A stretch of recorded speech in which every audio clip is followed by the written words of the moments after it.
This is session 2 of the traffic and SEO training. In this video, we're going to talk about professional search engine optimization training so you can do SEO like a true pro. So basically, I'm going to jump right in here. What is search engine optimization? For those that aren't aware, it's basically the act of publishing and marketing information in a way to improve search engine understanding of website content. It's arguably the best marketing strategy ever because it enables you to reach unlimited people with even the smallest budget. Now, I say that it's the best avenue ever, and that's not just because I teach on it and that I'm in this niche. It's basically because with SEO you can compete with some of the most competitive websites online, like Amazon.com, the MSN Shopping or NBC. I mean, you can compete with some of the biggest websites out there, Petco, PetSmart, and just with search engine optimization, you can compete with companies that have multi-million dollar advertising budgets. Just through the organic listings in Google. And when I'm talking about the organic listings, I'm talking about the main listings that you see in Google. So when you do a Google search, you see at the top side there is sponsored search results, and on the right hand side you've got sponsored results, and those are results, the pay-per-click spot where people are paying per click. And then you've got the results in the middle where about 85% of the real estate on that screen is taken up by the free side, which is called the organic side, and that's where most people are actually going to click on your links and find your information. And what's great about it is that it doesn't cost you anything to get ranked there. And so, as I talk about SEO, just keep in mind it stands for search engine optimization. And basically, it's just the act of publishing and marketing your information in a way to improve the search engine understanding of your website content. It's probably the easiest explanation. Basically, what we're going to talk about is things you can do with your site to make them make them search engine friendly so that people find your content and you get that free traffic. Here's a few little quick search engine statistics. The only three main search engines to worry about are Google, Yahoo, and MSN. Basically, there's literally thousands of other little mini search engines, but Google, Yahoo, and MSN actually make up for about 95+% of all searches. Google alone gets 75% of all searches. And then some of the smaller search engines like Lycos and Hotbot and some of these other ones, their results are actually come as a result of Google.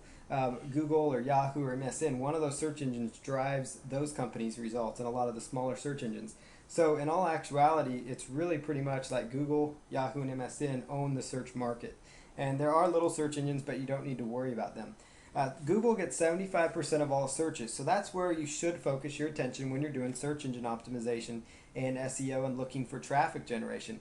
Google's really where it's at. Now here's another interesting stat, but believe it or not, YouTube even receives more searches than Yahoo and MSN. That was a recent statistic that's come out. YouTube, when I say they receive searches, they have a search area on YouTube. And that shows you right there how powerful video marketing is, which we're going to cover video marketing in some upcoming lessons. We touched on it briefly last week, but we're going to cover it even more in depth in the upcoming lessons here. But that shows you how powerful video is for driving traffic. I mean, like I said, YouTube alone receives more searches than Yahoo and MSN. That means people are going to YouTube just to find random information. And what's powerful too is these YouTube rankings will come up in the Google search results, in the Yahoo search results, and the MSN search results. So, it kind of gives you, leverage when you're doing video marketing. I just wanted to point that statistic out though, and it shows you just how big the Google search engine actually is. Google is powerful, so you need to focus your efforts around them related to SEO. Every search engine basically looks for the same aspects, very similar components, but the one I really only worry about is Google, and let the other ones just fall into place where they may. And we're going to talk next here about relevancy and search engine optimization. The search engines make money, just so you know, with advertising, and they get people to perform searches by providing relevant results to their users. And so basically what that means is that Google, they get their money from advertising revenues. So all the pay-per-click ads and a lot of that stuff you see, that's how Google makes their income. And so they want people to perform searches on their site, and so they want people to come to their site often because they're finding the information that they want online. So basically, if you're typing in, Titleist Golf Club into a search engine, the expected result is to find a Titleist golf club. The user is not trying to look for, they don't want to find information on a Callaway golf club. That's a totally different brand of golf club. Even worse yet, the person doesn't want to find information on golf bags or golf balls. They're there to find information about a Titleist golf club in this example. That's a brand of golf club. Same thing, it might be a Panasonic HD TV. They didn't particularly look for a Sony HD TV. They were looking for a Panasonic HD TV. So what would happen if the search engines weren't providing relevant results to their users, the people would leave and go to another search engine to find what they want. They'd find a search engine that gave them better results. And so that's why Google and the other search engines, they want, relevant results at the top. They want your site to rank at the top, believe it or not, contrary to popular belief. They want you to have, good content. And I'm going to show you how to provide that content to Google in a way that is relevant, in a non-spammy way, so that the search engines will love your site and display it. Because it's look at it kind of like a partnership. You want to partner up with Google to help them achieve their business objective, and in return they're going to help you drive a lot of traffic. You want them, their business objective is to get users coming to their site looking for relevant results. And that's really their sole purpose online, is to get people to use their search engines. So they do everything they can to make sure relevant results are coming up. And so that's something very important to keep in mind here, and that's why I brought this slide up here. Search engines have a very vested interest in providing the best results possible, as I covered. So I just want to make that point one more time. They have a very vested interest in making this possible because that's their main business. I apologize for the background noise if you hear anything. We're actually in the middle of a huge storm here in Oklahoma, so so I do apologize if anybody hears that. We've got piles of rain and thunder and stuff. Okay, but you need to make your pages and your website as relevant as possible, and that's what we're going to talk about here in the upcoming slides. There are several different on-page optimization factors that you can do to make your pages on your website search engine friendly and more relevant for the search engines. And so I'm going to talk about relevancy because that's so important. If your site is relevant for the search engines, it will rank higher in the search results. So now in order to make your site relevant, you need to focus on keyword phrases. And so after this slide talking about keywords, I'm actually going to touch on relevance. But I want to talk to you guys real quick about keyword phrases because that has to do with relevancy, because the keywords are what makes your site relevant for the search engine results. Like I was using that Titleist Golf Club example before. If you are selling Titleist golf clubs, if you happen to be an affiliate for them, or let's say you're a golf store in let's say you're a golf pro shop in let's say Jacksonville, Mississippi or something, or Jackson, Mississippi. Let's say Jacksonville, Florida. Okay, there we go. So you are a golf pro shop, Jacksonville, Florida, and you want people to come to your pro shop. That's the kind of relevancy. Those are the kind of keywords you would want to use on your site. And so I want to narrow down here though, so you first understand how do you find the most profitable keywords for your campaign, because that's where all this relevancy, that's where all these on-page factors are going to stem from. And so I want to start here with the keywords. Now some of you have probably seen this slide in some of my other presentations, but I want to touch on this one more time so it really hits home because it's a very important part of this process. So the first phrase here, a generic word or phrase, those are low value keywords with high competition and they have poor conversions. And those would be keywords like pets or real estate or even just football. Those are just generic keyword phrases. They're not going to get you the results you want. That'd be like golf, as another example. Then you've got a category level keywords. They have a little higher value and they are a little easier to rank for. And those are keywords like pet supplies, Oklahoma real estate, and college football. And they're still not easy to rank for because those are still highly competitive. But they're a little higher value. And the reason they're higher value keywords is because people are a little closer to finding what they want. Like, I'm going to just throw this out there so you understand where I'm going with this. But if somebody types in digital cameras, that's kind of a, or cameras, that's a generic phrase. A category keyword would be like, digital cameras. Subcategory would be like 10 megapixel digital cameras. And then a specific topic would be Kodak 10 megapixel digital camera. That'd be a specific topic because it's a specific brand. And you're going to find that the specific topic keyword phrases, they may not get you the most traffic, but they're going to get you the highest value of visitor. It's kind of like if somebody types in a subcategory keyword phrase, they type in like Sacramento real estate and or pet supplies online. You know they want to buy pet supplies online. But if they're typing in automatic pet feeders, there is no doubt in your mind what they're looking for. If you type in Oklahoma City, Oklahoma apartment complexes, there's no doubt in your mind what they want. If you type in, Walla Walla, Washington, Walla Walla, Washington, winery, you know what they want. They want to look for a winery in Walla Walla, Washington, or they want to find a lawyer in, Sacramento, California, lawyer. They're not just going to type in lawyers, California, because California lawyers could mean every single city in California. That could be, a little hairy. And so you want to find and target these specific topic keyword phrases because a lot of people, will sit there and say, well, it's great to rank for real estate because it gets millions of visitors. Well, the phrase real estate, that could be everything from commercial real estate, regular real estate, apartments, somebody wanting just to learn about real estate. You really don't know what their goal is. And when they're typing in specific keywords, like maybe they're typing in diet information, weight loss information, weight loss tips. Those are keyword phrases people know what they want. They want weight loss tips. If they type in acai berry weight loss tips or acai berry weight loss, that's a little more targeted. And so I want you to keep that in your mind when you're doing your keyword research. So we're going to talk a little about how to find your keywords. You want to put yourself in your customer's shoes. What problem does my product or service solve for my typical customer? Ask yourself that question. See what people are searching for to find your website. You can use Google Analytics. It's free to set up. You could use Webalizer or you could use AW Stats. If you are using a control panel account with cPanel like HostGator or Bluehost, they come equipped with Webalizer and AW Stats. And those are located inside your control panel.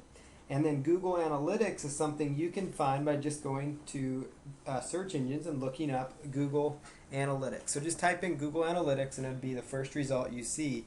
And they'll show you how to install it on your website. And so that's something you want to use because it will tell you what kind of keywords people are looking for to find your website already. And it will kind of amaze you that even though you may not be doing much SEO now, you're amazed that people are accidentally still finding your site. So once you start doing SEO, it can make a huge impact for you. And you also want to consider related keywords. So if you're in the pet niche, it might be like, pet supplies might consider keywords like dog supplies or cat supplies or bird supplies as an example. So I'm going to show you on screen here next how to actually do keyword research. So the AdWords keyword tool, it's an absolutely free keyword tool that I love to use. And so I'm going to just click on that and we're going to pull up the window here.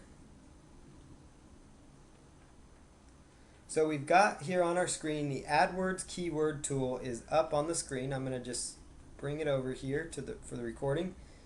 So right here in the AdWords keyword tool, you're going to notice it's going to ask you to enter one keyword or phrase per line. And so what I'm going to do here is I'm going to type in a main keyword phrase. So what I'm going to type in here is your main keyword. So if your main keyword phrase, let's just say it is golf balls or golf clubs. Golf clubs is your main keyword phrase. But see, that's not your highest value keyword phrase as we've discussed, but it might be, it's a keyword that gets a fair amount of searches. And that little random letter sequence that I typed in there, that's actually just, the standard, form to prevent spammers. And so you just fill that in and then choose Get Keyword Ideas. And then you'll wait just a moment. And what this is going to do, this tool is going out there into the Google database and it's pulling up the search results from Google. So it's pulling up a variety of different search results, from the Google results. And you're going to see here, right inside here, you're going to see it says, like advertiser competition, it says local search volume, and it says global search volume. So like global search volume is more like, like it says right here in this tab, it shows the approximate number of monthly number of search queries matching each keyword phrase. So this is kind of on a monthly basis. And so that's a lot of keyword for, people looking up these different topics. And, so basically it's kind of a monthly number. And it kind of gives you some idea of to how they're finding this data. Now the local data and the global data will sometimes be kind of skewed at this point, but the main thing you're looking for is you're just looking for volume. You're looking for keyword phrases that have searches over 1,000 or a couple thousand that are decent keyword phrases to go after.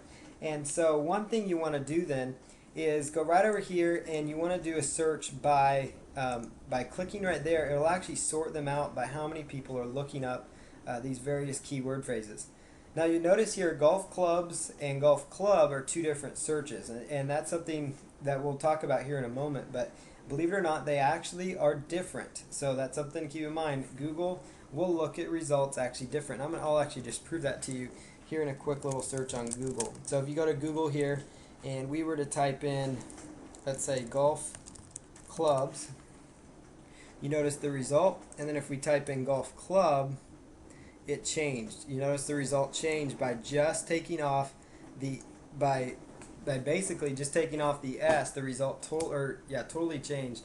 And so if you add the S, so it's plural, you see the results here. It's totally different. So that's something important and something that's really something you want to keep an eye out for, because Google looks at them as completely different, quite a bit different keyword phrases. They have some of the similar results, but they're all not the same. It's not the same keyword phrases. So that's very important. So you see here, you've got a variety of keywords here that it sorts through. Now, what I look for is I'm trying to just find a keyword phrase that has a fair amount of searches. Something north of 25,000 is good. On a monthly basis. And it doesn't even have to, even the lowest things like equipment golf clubs, hybrid golf clubs. Keywords like that. It doesn't have to be a keyword that has tons and tons of searches either. It can be a smaller keyword phrase that has maybe 1,000 searches.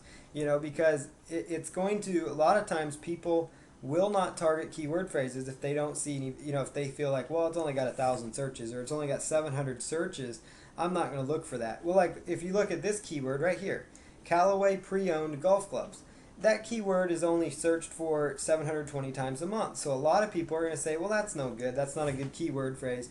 Well, if you can rank at the top of the search engines, and you can get, even half those people or even a tenth of those people on a monthly basis, that's about 100 visitors to a specific page on your site.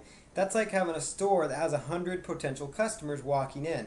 And I'll guarantee you, if somebody's typing in Callaway pre-owned golf clubs, and maybe you're an affiliate for eBay or something of that nature, or you're optimizing for Callaway used golf clubs or pre-owned golf clubs, you're getting a targeted buyer. They know what they want. They want a used golf club from Callaway.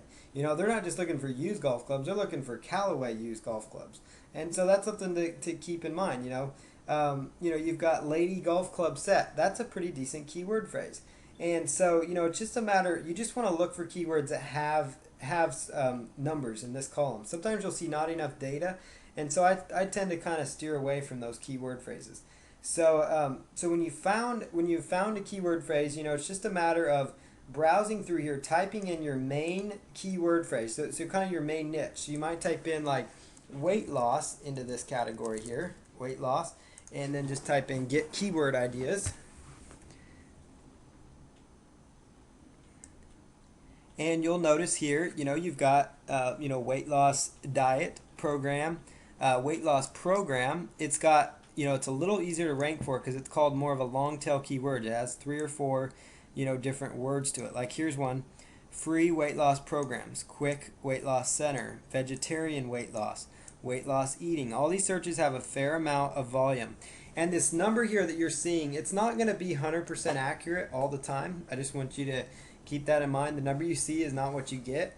There's times when this number, could be way off, or it could, way off on the high end or way off on the low end. It kind of can fluctuate and vary.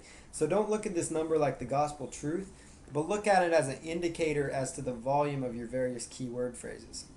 So that's very important to keep in mind. And you want to find keyword phrases that you're really targeting your main site for. You want, like on your main page, you want to go after those keywords that get you a lot of different searches. Like if you're a finance website, you might be doing something like, small business loans. That might be your keyword phrase if you're doing like business financing or something. So you're trying to get ranked for, small business loans, because that has quite a few searches, about 200,000. But you notice here, when you type that in, you'll find a lot of different keyword phrases that you could create content around, So you might have a keyword like let's say, weight loss, or let's say bird watching, for example.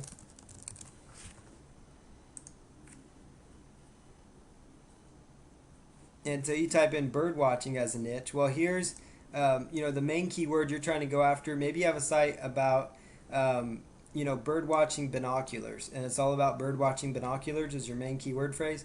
But then you've also got on top of that additional content pages that you could write about, different pages you could add to your site that optimize these additional keyword phrases. And so you can use this tool when you're trying to come up with article ideas, when you're trying to identify article results. When you're trying to sit there and identify, okay, what kind of content could I write on my niche topic? So let's say it is a life coach, as an example. Maybe you're a life coach to help people with personal development.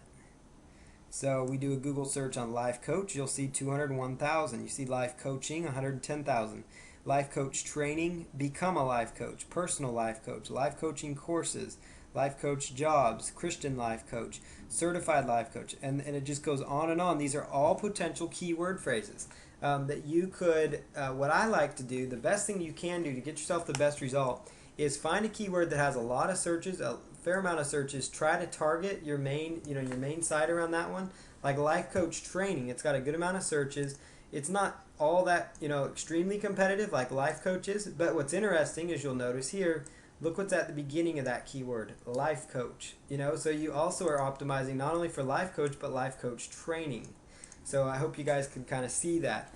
And so beyond that, on your life coach site, create an article around each one of these subject matters that you see. Each one of these are topics that people are looking for, and it gives you article content ideas to write about.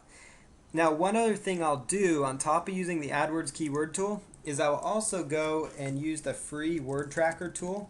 Word tracker is another keyword research software. I personally don't pay for the upgrade, but you could if you wanted to. But I just use the free keywords tool from Word Tracker, and you could just type in your main keyword phrase here again. So let's say that we find a keyword phrase here, like let's say life coach training as an example, and I was going to copy that keyword phrase. Now keep in mind here, this is important to note, Google's results here are monthly, Word Tracker's results are going to be daily. So it's going to be daily results. Now, you notice here life coach training is now down to 62 searches. But what that means is that there are 62 searches per day within the Word Tracker system. And the Word Tracker system is actually feeding results from Yahoo and other places. It's not actually feeding their results from Google. So you could actually multiply that number by, quite a bit more. I usually multiply it by about 10 times, 10 to 12 times this number. So you take this number, multiply that by 10 or 12 times, about 10 or 12 times 30. So let's pull up the calculator here. So we have 62 times, let's say 10, that's 620 searches a day times 30 for the year or for the month, on average, and that's about 19,000 searches, so. And then if you go back to Google, you'll see it's showing around 9,000. So you can notice that these results are never going to be 100% accurate as to the number of searches it's actually getting. You're just looking for volume. You're looking for some significant volume, some decent size volume, so that you're getting keyword phrase that gets traffic, because you don't want to build your business on a dead end road. You want to build it where the traffic's at. You want to play in the traffic, as a business partner of mine says. So that's something you want to do. You want to be where the people are.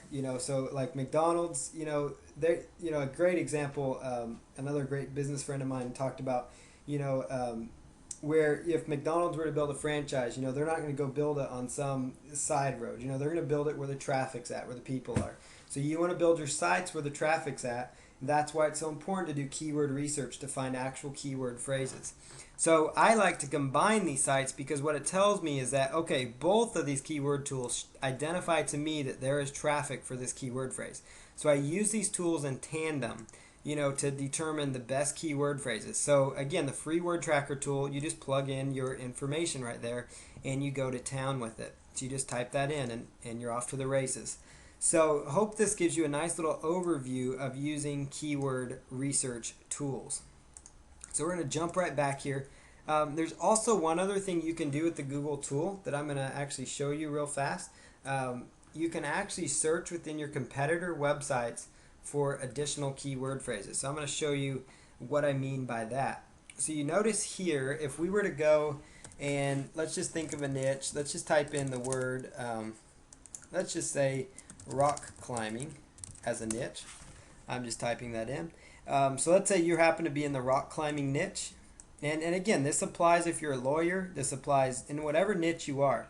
Now, one thing I do want to talk about, if you are a local business, because we have some people taking this training that are local businesses, and let's say you are a Tulsa chiropractor, because that's an example I was using.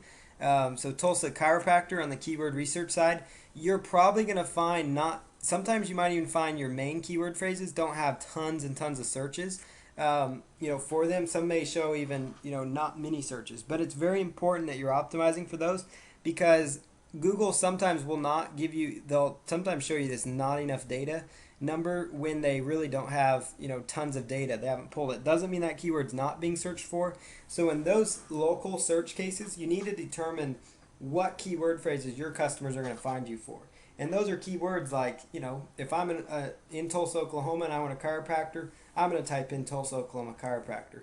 I'm going to type in Tulsa chiropractors. I'll type in Tulsa chiropractors okay. Tulsa okay chiropractors. Same thing for dentists. It might be Chicago, Illinois dentist, Illinois dentist, Chicago dentist.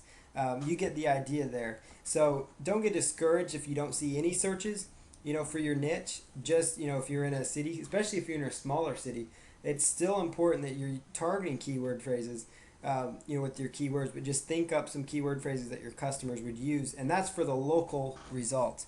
But if you're trying to go on like a national scale, rank for keywords like Titleist Golf Club and things like that on a national scale, you want to try to narrow down what kind of volume you're working from.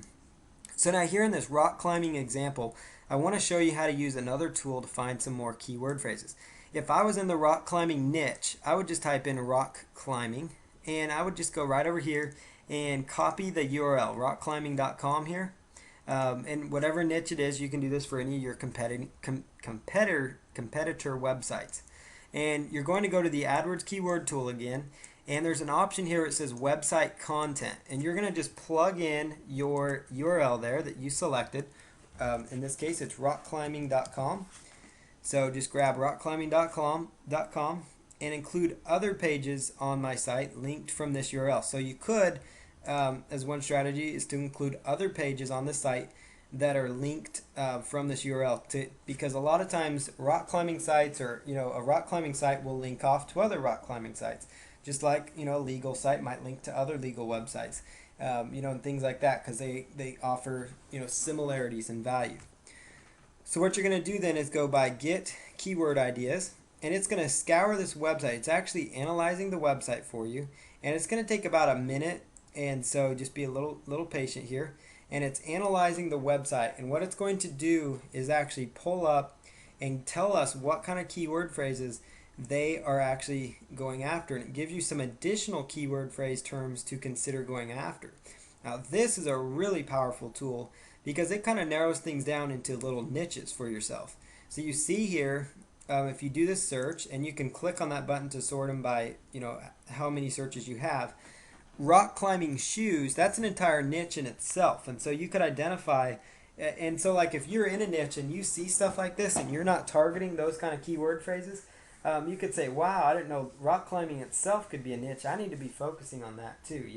I need to add that to my arsenal. So you see here, rock climbing shoes in this example is right there, rock climbing shoe without the S, mad rock climbing shoes, 510 rock climbing shoes, discount rock climbing shoes, evolve rock climbing shoes. All these came from me analyzing a competitive website, and I identified some additional keywords. So here's under rock climbing indoor, rock climbing gear, rock climbing equipment, rock climbing gym. It goes on and on and on. So that's another powerful way to use this Google AdWords keyword tool. Just like Google's a leader in search, I feel like Google has some of the leading tools that you can use to identify keyword phrases. And they have this set up for people, using AdWords to identify keywords to go after. But you can also use it, obviously for SEO to identify your keyword phrases. So I would definitely use not only the search feature, so descriptive words or phrases where you type in your niche, I would also use website content, because even if you think, okay, well, I have no clue, but I know this is a site that's a competitor of mine, just put in that URL, and then it will pull up some other ideas for you. Like here's rock climbing as an idea. Okay, and so then you go right back over here and say, okay, I'm going to consider indoor rock climbing. So you just type in indoor rock climbing in here, and you're off to the races, because you're going to notice here indoor rock climbing, and you'll notice it's going to bring up a whole nother list of results just related to indoor rock climbing. And so finding content for you to write about, there should be no issues whatsoever, because you're going to notice here, like basically I tend to focus more on the global side with Google, just so you know. You're going to notice here a lot of these say not enough data, but you see some that have some search volume within them. So it's something for you to look at and say, okay, even though they have very little competition, these are keywords that I could rank for and get some traffic for. Like indoor rock climbing in NYC, New York City, indoor rock climbing supplies, indoor rock climbing Buffalo, New York, indoor rock climbing Massachusetts. So you get the idea. But rock climbing itself, indoor rock climbing had 130 additional keyword phrases that Google had within their database somewhere. So it's very important to do keyword research before you start taking on, this stuff, because you need to make your sites relevant for these keywords. And so now that you kind of have an understanding of keyword research, I'm going to dig into some more ways to optimize your site. But we're going to continue real quick here with where we left off. So what you can do then is, run Google searches is another strategy that I found to identify keyword phrases. So I'll show you what I mean by that. So let's just pull up a Google search window here, which I have. And if I were in, let's just throw out another niche market here. And let me just say, let's say personalized jewelry was my niche. So you are a jeweler and you did personalized jewelry. We type in personalized jewelry into Google. Now, a lot of this stuff right now I'm doing is unrehearsed. So, you guys can see it's very, very live, so you can kind of see how I think. So type in personalized jewelry. That's your main niche. And then scroll to the bottom of Google, and they have a feature here where it says searches related to personalized jewelry. And it says personalized gold jewelry, sterling silver personalized jewelry. These are related searches that Google has identified that other people look for when they're in this niche. So now you type in personalized gold jewelry, you click on that, and it will narrow down even more results. And it will say, okay, so have you considered custom made gold jewelry, Ferguson jewelry custom rings, antique custom jewelry, custom gold chains? So then you click on that, and you kind of get the idea, because it kind of helps you identify, okay, here's personalized gold necklaces. That's a keyword I hadn't thought about. So you take that keyword phrase and you copy it, and you can come right over here to the AdWords keyword tool again. And you can kind of now, I hope, understand how this tool works together. And I'm spending a lot of time on this keyword research part just because keyword research is so vital to your online business. It's a very, very important aspect to your web business. So you type in personalized gold necklaces, and you notice that does have some search volume behind it. So that's getting about 1,900 searches. Personalized gold necklace without the S is about 3,600. It's got quite a few more searches. So that could tell you, okay, I should target some page around personalized gold necklaces. Or maybe I should start selling them. Or maybe I should do an ebook on how to take care of your personalized gold necklace. Whatever the case might be, you get the idea of how you can, just by using regular Google search results, you can identify more keywords to go after that you may not have uncovered even in the AdWords tool. Or sometimes you could just start with the regular Google search to start identifying some keywords that don't have tons of competition, because like pet supplies, that's tough to rank for. But you start doing things like like pet feeders, and you're going to start seeing, okay, that's getting a little more narrow. And then you start doing things like automatic pet feeders.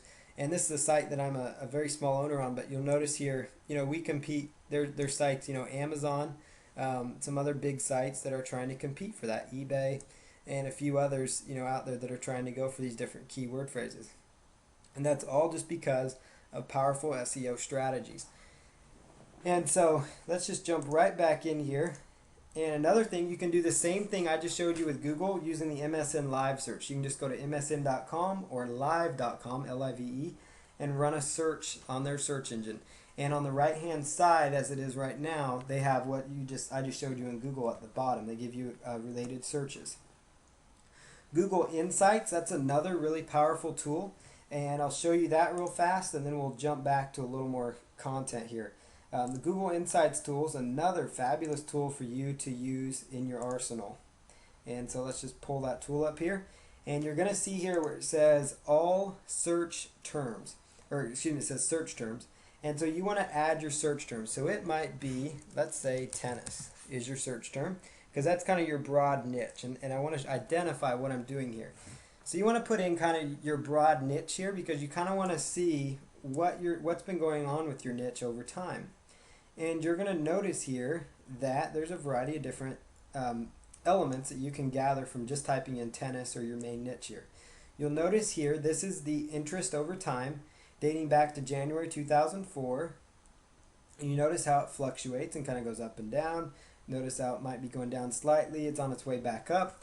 You can also notice, look at this. There is a big interest for tennis in Australia. There is a huge interest in France and Switzerland, and the United States is clear down at number 8 for tennis.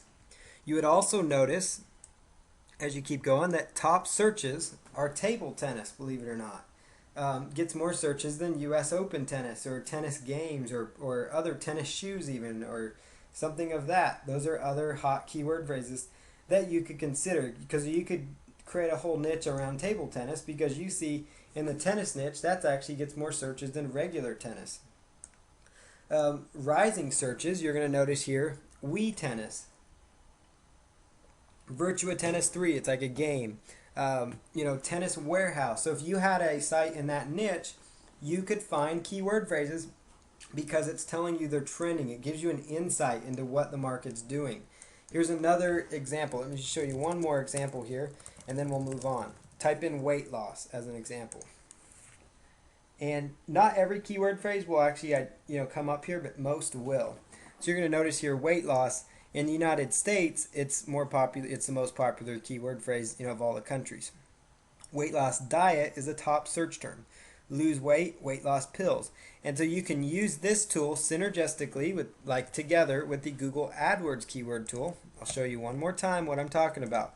Do a Google Insights search, look up weight loss diet. So you do search for weight loss diet right here because Google Insights tells you that's a top search with the term weight loss in it. So weight loss diet. I jump right over here to the AdWords keyword tool. I click on this. I follow through their little steps. And I pull up a whole list of keywords just with weight loss diet within those keyword phrases. Now I've got, another 100 or 70 or so keywords just around weight loss diet. Every single one of these keywords could be an additional article for you to submit through an article directory. It could be an additional an additional article to put on your website. And all this stuff's going to work together to increase your traffic because you're having more content. You're going to notice, Ally weight loss, that's a breakout. That means tons of people are looking for it. Biggest Loser, that's a TV show. These are all additional keywords that if you had a site around weight loss, you could focus on. Or you could even develop an entire niche around these. So it's also kind of a great tool for niche research. I'll show you, I said one more result, but I'm going to show you one more here for a local market. Like let's say Chicago dentist, for example. And we'll see if it even shows up here. And it does. It does actually show up some results here. And you'll notice here that it's pretty stable. People are looking for Chicago dentist. Not surprising, most of them are in the US when they're looking for that. And it will tell you their top searches. Dentist in Chicago, Chicago Dental, Dentist Chicago IL, Illinois, Dentist in Chicago, Cosmetic Dentist Chicago. So it tells you right here, okay, these are the keywords if you're a dentist that you should be going after. So I hope that this sticks with you and that you use this tool. It's a Google Insights tool and it's very, very powerful. Google Trends, I don't have to show you that is. You can just click on that and it will actually show you trending topics, so keyword phrases that are trending. Obviously, you can look at competitor websites, you can look at competing websites, and you can look at their title tags to identify what keyword phrases they are targeting. I'll show you, what I mean here by title tags. So I clicked on here, and let's just go and look up google.com. What the heck? While I'm over here on Google Trends, why don't I just show you that? It bothers me to not show you this. Here is Google Trends. It will tell you you could type in search a trend, for example. So it could be, let's say, Titleist golf clubs. And I'm not really a golfer. I've got a friend that is, but I'm just using these as an example. But you'll notice here it tells you kind of a trend over time for that keyword phrase Titleist golf clubs. Notice here how it like really drops off, but now it's become stable over the past several years, and it's kind of rising and going around. You might try, Nintendo Wii, and it will give you some examples. And it also, what's interesting with this Google Trends tool that I do want to indicate to you is it tells you what cities are actually doing the most searches on this particular topic. It'll tell you like Nintendo Wii, Philadelphia, Pennsylvania happens to be a city where more people are looking for that, according to this tool, than any in the United States. And look at all these United Kingdom sites that are interested in Nintendo Wii. So that's just an example. You type in your keyword phrase into Google Trends, and away you go. But if I go here to Google and let's just type in Nintendo Wii as an example. Let's say Nintendo Wii in stock, a little more narrow keyword phrase. This is the title tag, which I'm going to address here in a moment. This is the title tag, and so you could just type in your main niche, and all your competitors will come up, and you can look at their title tags to identify keywords they are using. The blue clickable part is your title tag. So let's just jump right down here to the presentation. And then you can also go to ezinearticles.com. It's an article directory, and browse through your category and look at the titles of the articles and look at what keyword phrases they're using in the titles. Because most of the time they will have done some of their research. But like I said, you can use the AdWords tool to identify some keyword phrases. So I'm going to keep going. I tried to keep this content down, but there is so much to cover with SEO. So remember plurals and synonyms like auto parts, car parts, automobile parts. Keep in mind merged and hyphenated words, even misspellings. Like I said, plurals and synonyms, like when I was saying car part or car parts, those would be different. Add keyword modifiers to your keywords. So things like buy Nintendo Wii, cheap pet supplies, best price Motorola. Those are all some indicators and examples of modifying keyword phrases. Like buy Nintendo Wii, that means they want a Nintendo Wii. Find Tulsa chiropractor. Find Chicago lawyer, find Los Angeles realtor, things like that. Add those keyword modifiers to your keywords, or add them into your keyword research tool and see if there's actually traffic for them. And so let's just jump over here. Looks like this similar slide. Okay, so next we have on-page search engine optimization. So at this point, you should have identified your main keyword phrases that you are going to go after. And I'm going to step you through the on-page process. One very, very important factor is title tags. Another important thing to consider is using your meta tags on your site. And the next very important strategy is your header tags within your site. And then we're going to cover your internal link structure, your URL structure, the links on your site, and the structure of your actual content. So here is the title tags that I'm going to talk about here. Title tags are very important, like I showed you in Google. It's the number one factor. They're the single most important on-page ranking factor out there. You should really, really take this to heart. This part to heart. If you take this into action this week and Google picks up the results you do, just by accident, you will start seeing an improvement in your search results. A lot of sites make the mistake of having their title tag read very random things like home, or it might say untitled, or their title tag isn't related. Their title tag might even just have their business name, which that doesn't do a business any good to have your title tag up there. You need to have keyword phrases. And a lot of businesses say, but I need that for branding. Well, put it at the end of your title tag, because if they know your business name, you already have them as a customer. You're in business and you're doing SEO to get new customers. So make sure you put your pride aside and go for your keyword phrases in your title tag.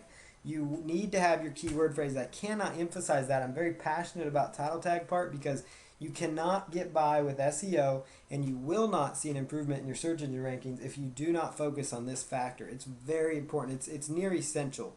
It's a very essential part of search engine optimization. So now when you're looking at the code on on a particular page, this is what it's going to look like. And I'll show you here what I'm talking about here. If I were to pull up let's just say a random site here.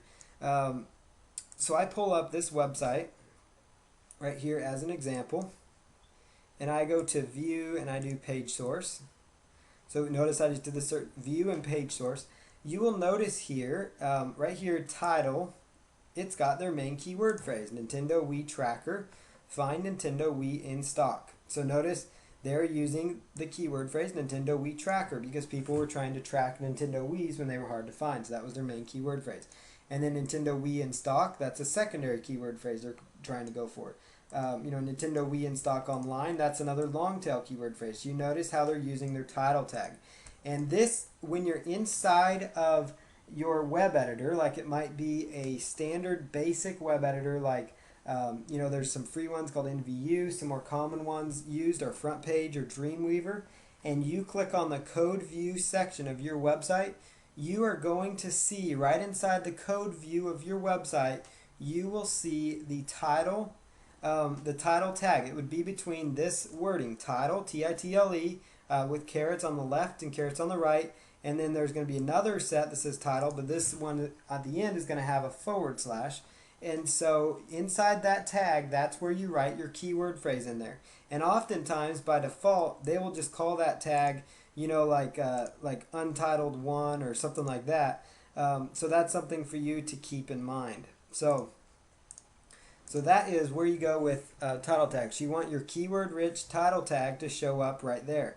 Now, if you're using WordPress, your main homepage title tag can be manipulated and changed by simply going inside your WordPress and changing the name of your site under the settings. And then you can also use a plugin called All-in-One SEO. It's just called All-in-One SEO. And you can use that plugin to actually change your title tags on your homepage. And so we're going to be covering WordPress later on in this training, not in this particular call, but in future ones.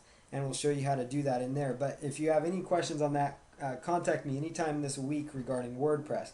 As far as if you have any questions on changing your title tag, please ask because it's such an important part. The title tag should contain the exact phrase you are trying to rank for. The exact main keyword phrase should be at the very beginning because search engines read left to right. When I say SES, that stood for search engines. Search engines read from left to right, just like we read. They will put more importance on your keyword if it's at the left than they would if it's more towards the right. They read left to right. They look at that, and so you want to try to have your main keyword phrase because that's going to tell them that is most important on that page. That page is going to be relevant, there's that word again, for the keyword phrase that you identified from the previous steps. You should try to repeat the keyword phrase or a plural/singular version of it somewhere in the title tag. That's going to help you get the best benefit possible. Now, I'm not saying that you just say your keyword phrase 3 times in a row or 2 times in a row even. Put it in there if it makes sense, and I'll show you some examples here. So for example, keep in mind that the singular and plural keyword phrases come up differently in the search engines, like I showed you. And that's why, golf club and golf clubs was 2 totally different search results. So that's why it's important, to go after those. Tulsa chiropractors and Tulsa chiropractor would bring up 2 different search results. Car dealership, car dealerships will bring up 2 different keyword phrases. So for example, laptops and laptop produce totally different results. You want both of those in your title tag. Here's an example of how that works. Dog collars. Find the best dog collar for your dog. So that would be your title tag. Dog collars is your main keyword phrase with the S. Find the best dog collar for your dog. And what is interesting here is your title tag. It's also, you want to make it kind of salesy almost. Not really salesy, but so it reads well, so it sounds well, so it encourages the click. Because it's one thing to get people to your site, to come up in Google. It's another thing to encourage them to click among all the other options to click that they have on the Google search engine. So you want to make sure you sell the click. So dog collars, find the best dog collar for your dog. Notice I'm using the plural and singular there. Now weight loss, there's really not a plural of weight loss, but I'm trying to incorporate weight loss twice. Weight loss, your source for weight loss tips. Weight loss articles, your source for weight loss article, or weight loss tips or something like that. So you notice how I kind of bring those together. And these again were samples of good title tags. And I'll show you here, I'm going to jump off the page here one more time though, just so you understand again what the title tags are and where I was going with this. So let's just say here, I'm using the Google toolbar in case you're wondering. So you notice here, Tulsa, Oklahoma chiropractors. Notice here inside the title tags, and you guys will probably recognize this little ugly site that I designed just real quick, and I haven't even finished it. But notice I'm on the first page. That proves it right there. You all saw me with this website. But notice this title tag. I'm very proud of this title tag. Tulsa, Oklahoma chiropractors. Find a Tulsa chiropractor today. So you notice how that's got the keyword phrase. So notice that again is the title tag. That is in the title tag of the website. That's what the search engines picked up. So there you have the title tag. And so there's that as an example. So if you have any questions this week about title tags, let me know, because as you see here, it's the most important factor, because these are all title tags that search engines are looking at and for. So let's go right over here to meta tags next. Meta tags and meta description. The meta tags, including the meta keywords and the meta description, they have a very minimal part of ranking, of making you rank high in the search engines, but they should be used. Now you probably say, why on earth would I say that? They have a minimal role. They used to play a big role until people started spamming them like crazy, and putting in keywords like Amazon, when their site was just about, their site was about a totally different subject like golf clubs. They're putting in Amazon or other random high searched for topics just in their meta keywords to try to rank for, because search engines used to rank them that way. Your meta description is especially important because it is what the search engines will typically pull from the search results to actually include below your title tag. So you need to include your main keyword phrase for the page in there and some sort of a call to action. I'll show you what I mean by this. So if we go right over here, and let's say, let's just use the Chicago dentist example.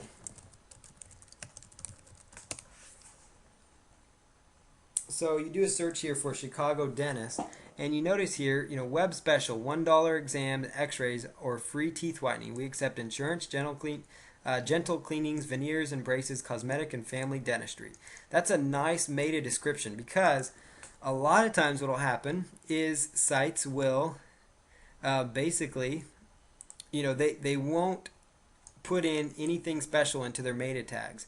And so what will happen is Google will go in there, kind of formulate their own little meta tag if they don't have one most of the time. Sometimes they'll just do it anyways.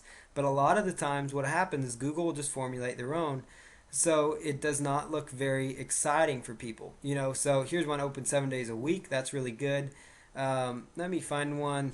These people have done pretty good on this first page, but let's see.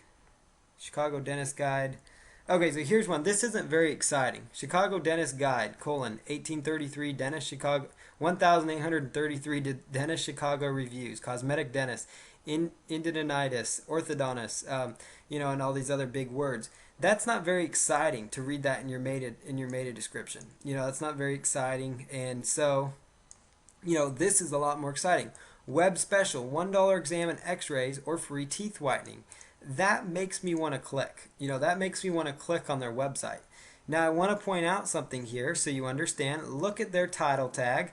If you're trying to look for a title tag on your website or any website at all, look at the top left-hand corner of your browser. Whether it's Mozilla or Internet Explorer, that keyword phrase will show up there. So notice how they are doing a fabulous job of using Dentist Chicago, Cosmetic Dentist, Orthodontist Chicago. So now they get the keywords Chicago Cosmetic Dentist, Dentist Chicago Cosmetic, Chicago Orthodontist, Orthodontist Chicago. They have all those up in their keyword phrase in their title tag. So here's their little website. It's very clean, very basic.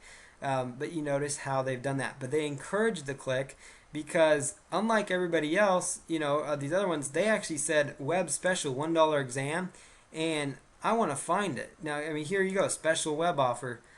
That's a great deal to have a $1 exam. I don't understand how that works, so it makes me interested. It gets me intrigued. And so it's kind of interesting to figure out what this is all about, what they're about. but notice how you want to sell people on your click.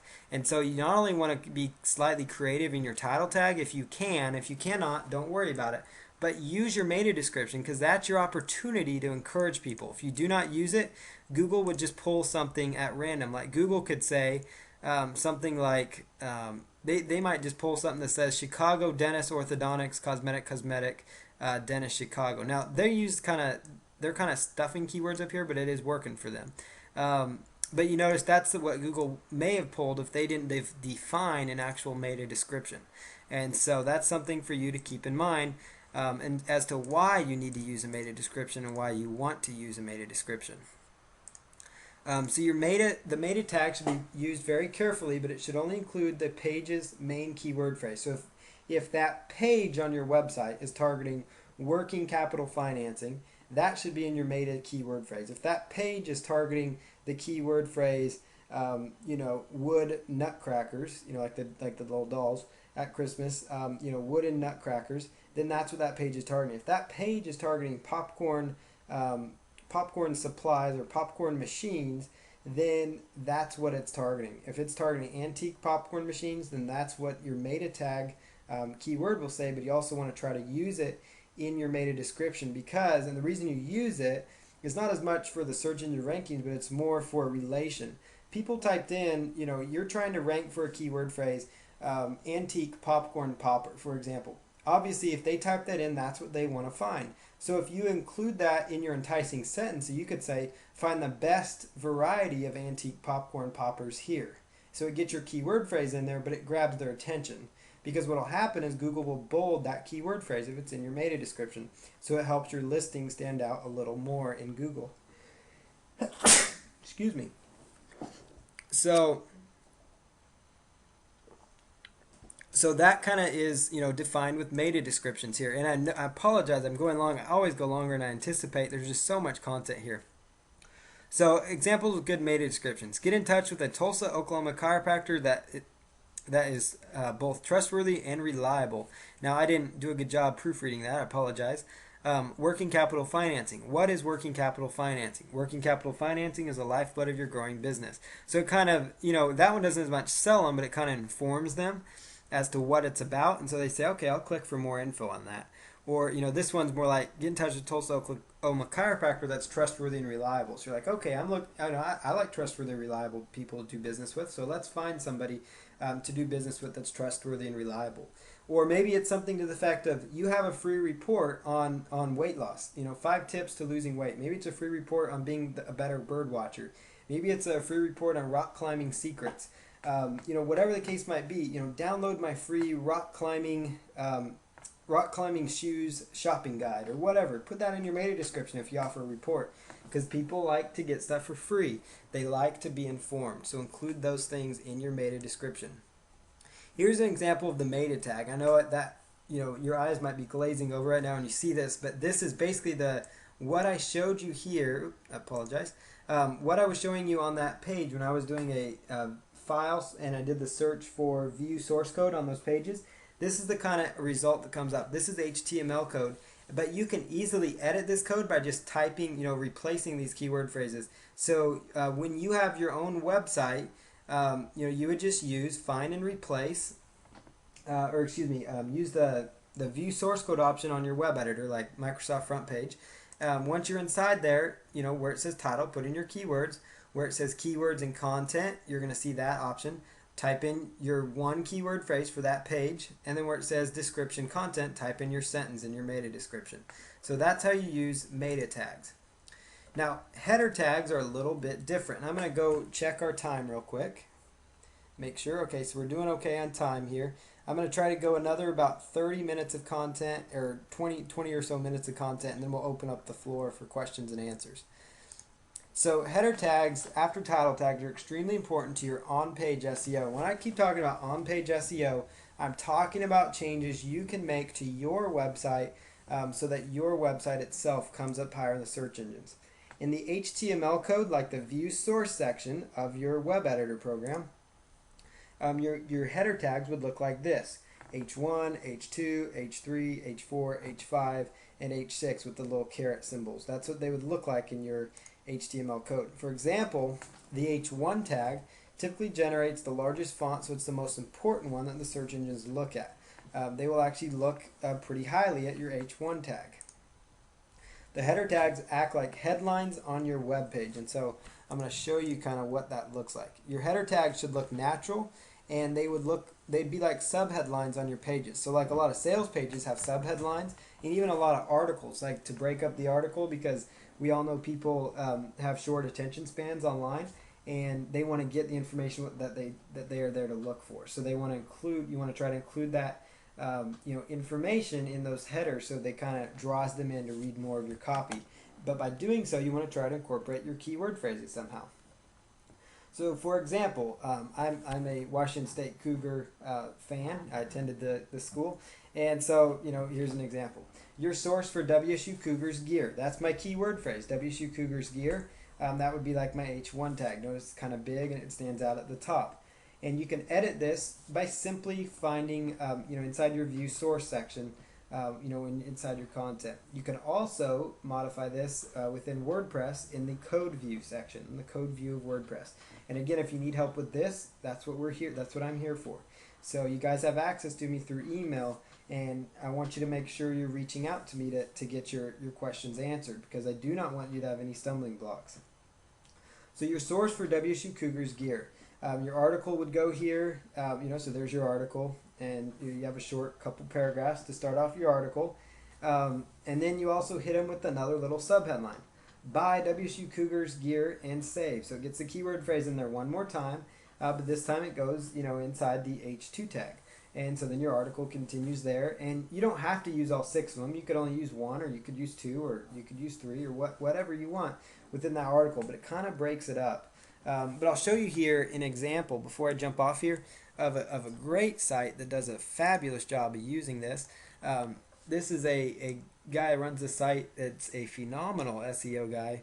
This site gets a lot of unique visitors each month, and they have some fabulous content, and it's a site that I actually support and do stuff with. It's a Christian website. So this site, they talk about, is the Bible true? They talk about notice how they're using their keyword phrase in their various subheadlines. And you can actually size your H1 and H2 tags so that they are not the exact same size. And I'm just pulling up this site just so you guys see an example of a fabulous way to use your header tags and how it kind of breaks up the content. So you notice here, that kind of draws people into what they're going to find on each paragraph. So like my WSU Cougars gear example, that, buy WSU Cougars gear would be here. Their keyword phrase on this page is the Bible true? And, that's the only keyword phrase. Notice that in their title tag. Notice that in their URL structure. Notice that right here. That's the only keyword phrase they're trying to focus on, and that gives you the best results possible. So I definitely want to show you that, as an example of what I meant by the header tag example. So you can jump right over here to internal link structure. So your website should be easily spidered by the search engines. If your site is not easily spidered by the search engines, then that means the search engine spiders and the search engines cannot find your site. Because the search engine spiders go out there to find websites, and they have a little, it's a little program, computer program they use that goes out there and picks up your website. You want them to find all your pages, and you do that by offering text-based links within your website. So you want to have text-based links for your website. So a great example here is Patronic.com. This is a site that I used to be a major owner in. I'm a very small part of it now. But it's a site that we get a lot of it, or actually all our traffic right now, basically through SEO traffic, search engine optimization. And you notice here that on the left hand side here, we've got our navigation, and it is all text-based links. These are all text links. And you notice how, you click on them and they go right over there. So what happens is the search engine spiders come in here and they will just eat up this content. So they would just come in here and they can follow these links all the way through to the internal pages of content. And they just go through these sites and they can pick up the content. So that's how text-based links are. That's what I'm referring to. These would be considered image links. Now, we are using image links, but that's because in the footer of our website, we also include the similar subject lines that you saw at the top, in the footer here. And so That is where that is showing up here. So you've got what you want to have is if you're going to use fancy navigation like using images or using JavaScript or something of that nature, you're going to want to also include it in the footer as a text-based link because the search engine spiders have the easiest time following text-based links. I'm not saying they can't follow image links, they can't follow JavaScript links. It just makes it more difficult, and they have no problem finding text-based links to find them.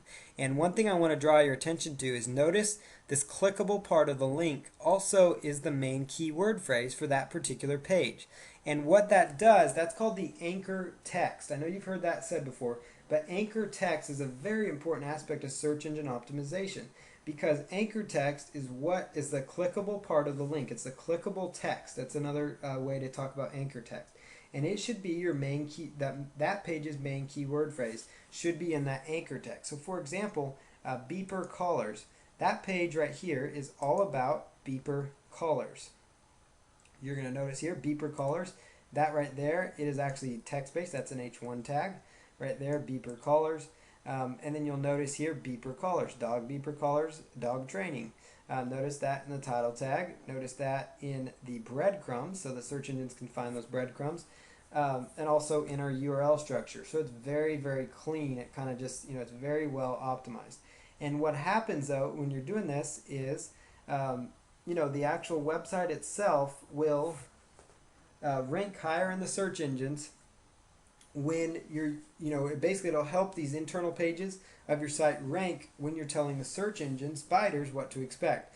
Like they know because beeper colors is in the anchor text that if they go through this text, they're going to find beeper colors. So it gives your site, your page, a little relevancy boost because on this page there's content about beeper colors because that's what's being sold here. Now you could also have text down here if you wanted to or other things, but this is a site that just sells products. So it's basically focused more on just products as content, So each one of these beeper colors, if you click on it, it goes even further and you'll notice Dogtra 2500 T and B 400 yard training and beeper color. That's a brand of color. That's a specific keyword phrase. Dogtra, notice again in my title tag. I just want to keep reiterating these points to you so you understand how the search engine optimization all works together and why you want to have the relevancy. This page is very relevant for this keyword phrase. So that's something very important and essential for you to consider. You need to use anchor text when you link into pages within your site. The keyword should be part of the link. So right here is an example. Whoop, let me go right back here. This is what your link would look like. And this says, you could actually copy this down when you watch the recording. But inside your link where it says your domain, that's your URL, that's your link. And then inside here where it says Chicago lawyer, that's like the keyword phrase. So if you are a lawyer in Chicago and you are linking to your website or to a page inside your website, you would want to try to link with the anchor text link because that gives you a powerful search engine boost. So that's a very important aspect of search engine optimization. You should have no more than 2 links from your home page to your internal pages. So that's something to keep in mind. Now, if you're using WordPress, for example, it does a great job already of providing good internal link structure. You want to use a sitemap and an RSS feed if possible, if at all possible with your website. So you do want to use a sitemap and an RSS feed if possible. So you want to include a sitemap, and I'll show you kind of an example. A sitemap will contain all of your links. So even if you don't have all your links in your navigation on your homepage, you want to have a sitemap link in the footer of the website so the search engines can find it. Sitemap links are all text-based links that basically help the search engine spiders come in and pick up all of your content all at once. So they come into that page and they find all that content which links to the pages on your site. So it enables them to find all your pages because it does you no good to have articles on your site. It doesn't matter how great the articles are. If the search engines can't find the articles, it's not going to give you the benefit that you are seeking. The URL structure in here, let me jump off here and quickly show you an example of an actual sitemap. So let me jump right over here. Here is a site that does a great job. Notice here in the footer, if you were to click on sitemap right here, it would take you into a page that has a sitemap. It's got a link to all their different pages on their website. So you notice here, bad credit business loans. If you clicked on that, this site's actually broken down into several different sitemaps. But basically, you get the idea here of how a sitemap works. You can access a sitemap from the footer of the website. That's usually the most convenient place to put it. So it's a text-based link that the search engines will look for and grab, and they will use that. Another thing that will function very similar to how a sitemap will function for you is the RSS feed. And if you're using WordPress, by default, your site will have an RSS feed. Your URLs or links should contain your main keyword in it. So for example, it should be like yourdomainname.com / Miami-pest control. So if you are a pest control service in Miami, or maybe you have a site related to pest control and you're just targeting different, so maybe it's like, floridapestcontrol.com, and then you have subpages related to each different city and the keyword phrase pest control. That's just an example here. So floridapestcontrol.com / Orlando Pest Control. Floridapestcontrol.com / let's just say Jacksonville Pest Control. Different cities in Florida. And then you get the idea, Tampa Bay -pest -control. The reason you want to try to use the dashes within those links is because the search engines will actually look at the dashes as actually spaces, and so it actually will give you another spot where your keyword phrase will show up in the search engines. So for example here, if you had a site about tennis and you have a subpage about Wilson tennis rackets, it'd be like Wilson-tennis-rackets. Just like you saw on that pet site that I was showing you, for example, notice how the keyword phrase, there's a separation there. So the next thing here, I just want to make sure everybody still hears. Okay, so the next thing you do here is you want to make sure that you have your keyword phrase separated by the dash. And if you have WordPress, you want to use the permalinks from WordPress to do this. So you want to name your HTML. You also want to name your HTML files in your web editor, and you want to do this on your future pages. So if you're using let's say you're using front page, for example, and you go to File, Save As, because that's how you save your pages when you create them. Just save it as, Miami-pest-control, your-keyword-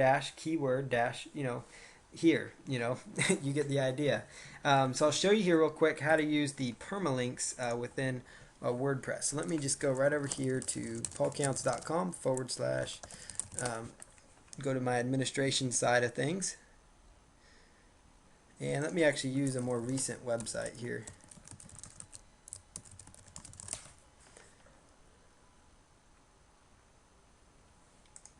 Okay, so I'm going to show you how to quickly use this in WordPress, the permalink structure, and then we're getting to the point of wrapping things up for this particular training. We'll open up for questions and try to have about 30 minutes or so for Q&A time. So what we've got here is if we come right over here to right inside of your WordPress, you're going to see on the left hand side it's going to say settings, and you want to just click on settings, and then inside settings you want to click on permalinks, and once you've clicked on permalinks, it's going to have a default structure right here. You want to select custom structure, and inside custom structure you want to type in / and then you want to do the %, which you hit that by doing the shift and hitting the number 5 key. And then you want to type in the word post name, and then you want to do % and then /. And what that will do is that will create search engine friendly links for your WordPress. And so by doing so, what it does then is it basically takes and puts the dash in between each of your keyword phrases. So it makes the custom structure show up correctly for your individual keyword phrases. So that's exactly what it does, and that's how you use that. So it's just you log into your WordPress. This is WordPress 2.7.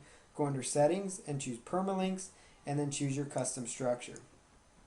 And then the next thing that you're going to do then is you're going to go right over one other thing inside WordPress that I just want to point out to you real fast while I'm back here. Notice here under the general settings, notice here it says blog title. Even if you don't have the all-in-one SEO plugin installed, you can put in your keyword phrase inside the blog title, and that will give your overall site the main keyword phrase. And then usually by default, even just with the default setting, WordPress will actually put your main keyword phrase inside the article titles of your individual post. But if you actually are using the all-in-one SEO plugin, I'll show you how to use that when you're adding new content.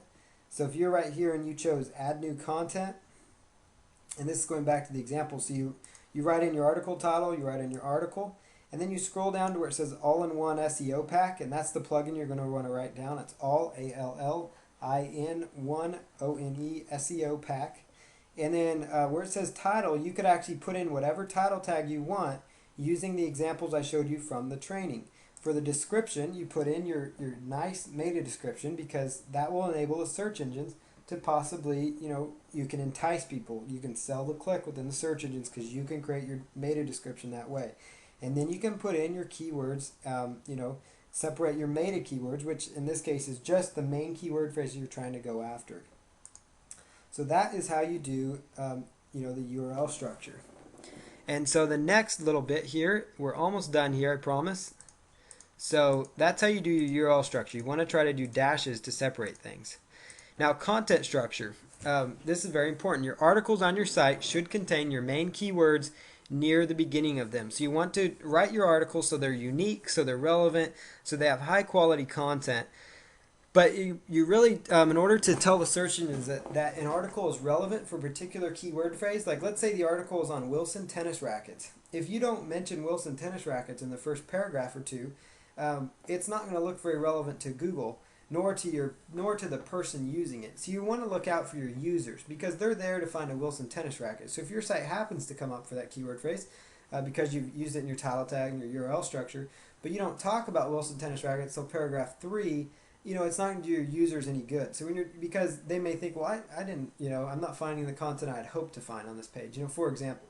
So, in your content structure, you would have like the title of your little article on that page be an H1 tag. And in case you're wondering, if you're using WordPress, and I keep talking about it, but WordPress will automatically put the main title, it goes right into an H1 tag by default. So that's something for you to keep in mind.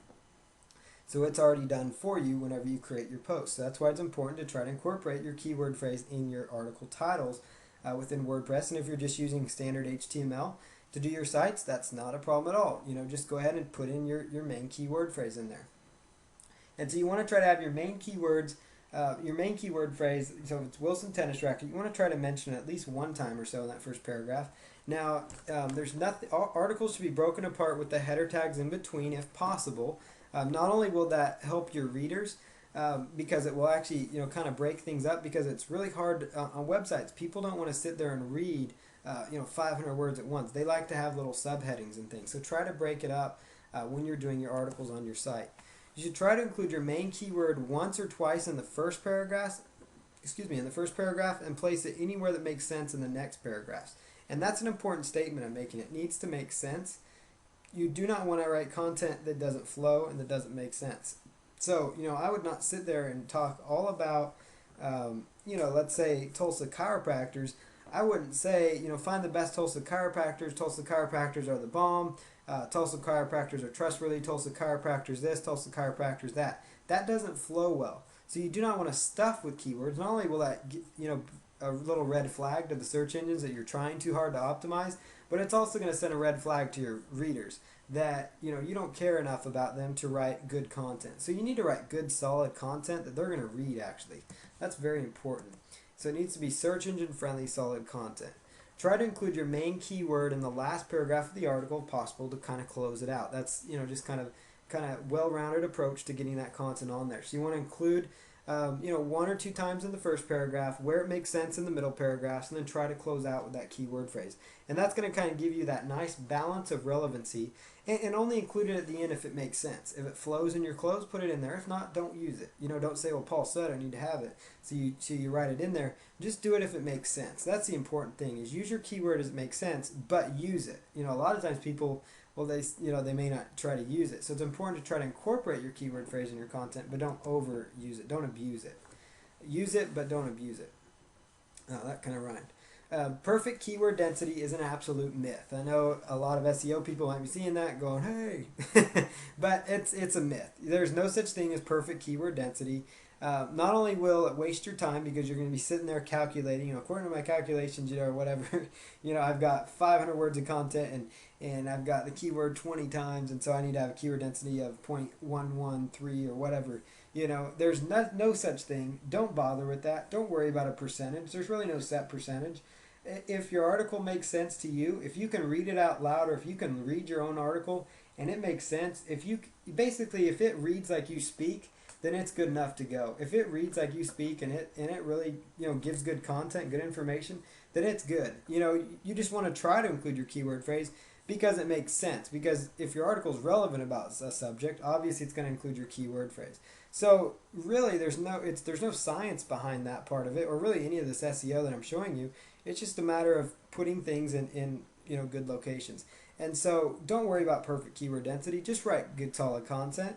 You could write 5 articles in the time it take you to sit there and calculate keyword density of one.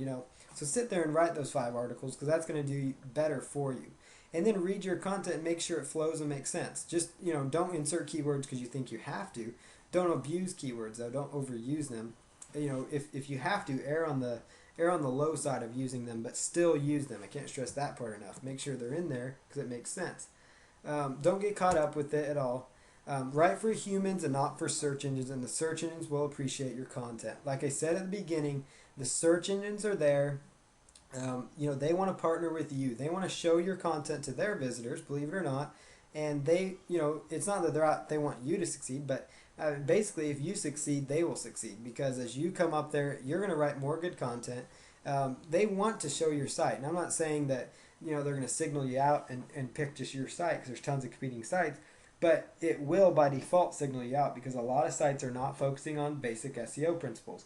They want to provide their users with good results and good information. So if you send people to a site with good information, high value content that's search engine friendly, then you will be just fine. And yes, it does take a little bit of work for SEO, but it's not all that bad, as I hope you saw here. Try to write unique and relevant articles for your individual website. That's very important. Target one keyword phrase per article. So don't try to target every single keyword phrase that you saw on that list, within your title tags and things. If you have a list of 30 different keyword phrases and they're all in a similar niche, maybe it's all about rock climbing shoes and you have 20 different keyword phrases that you could go after. Try to write 20 different articles on rock climbing shoe, the variations of those keyword phrases. If you can, if you can write good content on only 5 of those 20 keyword phrases, then only use 5 of those because you can write, because there's no sense in writing, having 20 spammy articles on your site, if they're all real short, low value content. But if, let's say you have 20 keyword phrases related to rock climbing shoes, and you could easily pull out of 20 keyword phrases 5 solid articles, and then target each one around one or two, one mainly specific keyword phrase that you use in your title tag, that you use in your URL link, that you use in your headings, and that you try to use inside your content. And you do those things, you're going to be just fine. And then you link to those, when you're doing WordPress, it will automatically add your content to an RSS feed and a sitemap for using the Google Sitemap plugin, so it will be found. If you're using a static HTML site, just put the link, in the sitemap and make sure you have a sitemap on your footer. And then the search engines will help find that new content. And if you want to, and you're using a static HTML site, use the content we talked about in that first video that has been uploaded for you, where it talks about using pingomatic.com or another site.